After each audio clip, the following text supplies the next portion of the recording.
Hi, this is JD Wyczalek, the college guy, and I want to talk to you about financial aid scams.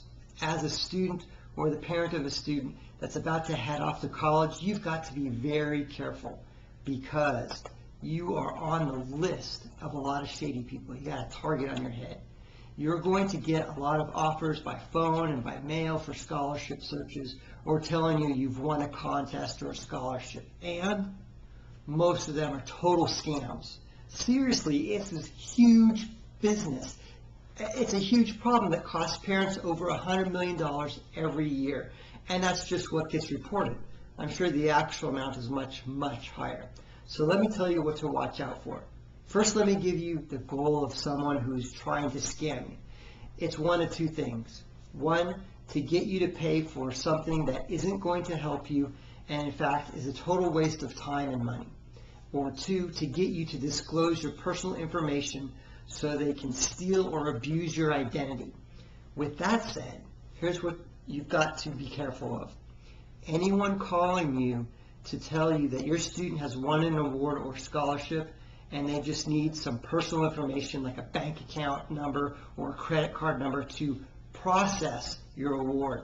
A legitimate scholarship is not going to charge you a processing fee, ever. So don't give that information out. Also, beware of any scholarship that you have to pay to enter. Even if the fee is modest, you shouldn't pay anything.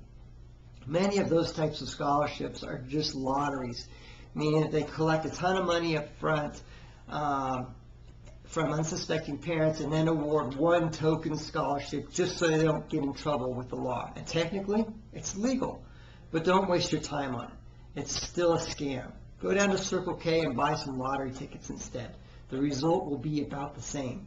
And hey, at least you didn't have to write an essay for it. Beware of high pressure. If someone is calling or mailing you and is trying to put pressure on you, it's almost a sure sign of a scam. Look, most legitimate scholarships have thousands of applicants, so they don't have to pressure anybody. In fact, it's just the opposite. They have students lined up trying to win their money. If you are not interested, that's fine. They'll just move on to the next student. But they won't pressure you, and they won't ask you for you to send in some money or what your credit card account is or anything like that. Sorry, I just had to restate that. Okay, beware of any company that guarantees you will win a scholarship. Many will just take the money and run, and no one can guarantee the scholarship except for the organization that's handing it out. Watch out for anyone telling you, we'll do all the work for you. Getting private scholarships is a ton of work, and though a good service can weed out what not to waste time on, the student still has to do some work. Many scammers will go out of their way using official sounding names like federal, national, educational, or foundation to fool parents into believing that they are legitimate.